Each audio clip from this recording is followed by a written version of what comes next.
नमस्कार, मैं आचार्य प्रमोद मिश्रा आप सभी का अपने एक चैनल में अभिनंदन करता हूं, जिसका नाम है कल्याण मस्त ज्योतिष संस्थान।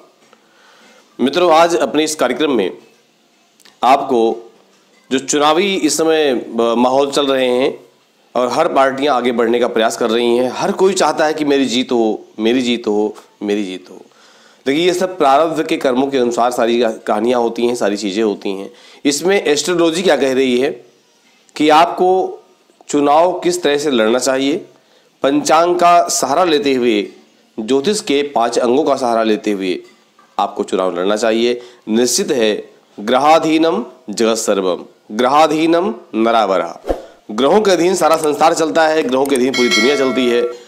तो मेरे मित्र, आप भी ग्रहों के अनुसार अगर नामांकन भरते हैं, पर्चा भरते हैं,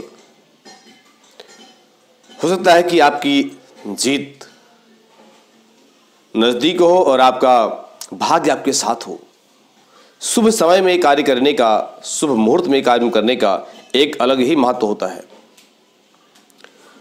तो सबसे पहले आपको बताएंगे कि चुनाव में नामांकन का क्या शुभ मुहूर्त है। सबसे पहले कृष्ण पक्ष की और शुक्ल पक्ष की जो मुख्य तिथियां हैं, उन तिथियों को आप चुनें। कौन कौन सी?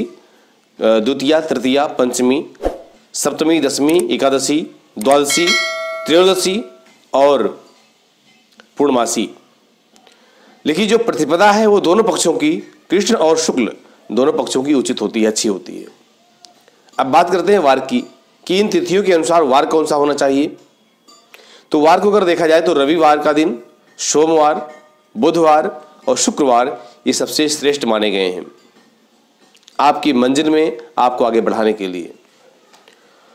अगर होरा की बात करते हैं तो होरा में आप चुनावी मुद्दे में हैं, चुनाव में आगे जाना चाहते हैं, कोई टेंडर लेना है, सरकारी नौकरी के लिए प्रयास करते हैं, या चुनाव में पर्चा भरने जा रहे हैं, नामांकन कराने जा रहे हैं, या कोई राज्य कार्य के लिए, सरकारी कार्य के लिए कोई चार्ज लेना है, कोई गद्दी लेनी है, कोई पद लेना है, या शपथ ग्रहण समारोह में पहुंचना है।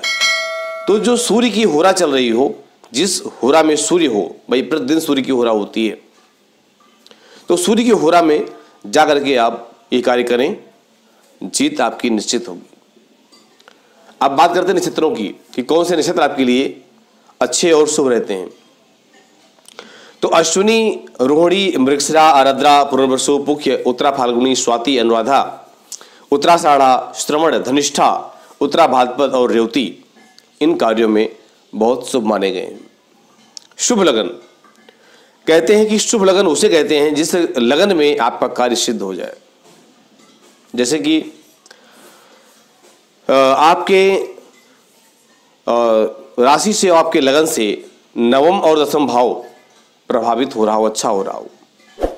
साथ में आपके लगन से नवम और दसम भाव में कोई पाप ग्रह की दृष्टि ना हो, नवम और दसम भाव में कोई पाप ग्रह उस समय ना हो, आपके राशि से आपका चंद्रमा आपके अनुकूल हो, और जहां तक हो सके आपका प्रयास यही होना चाहिए कि शपथ ग्रहण समारोह में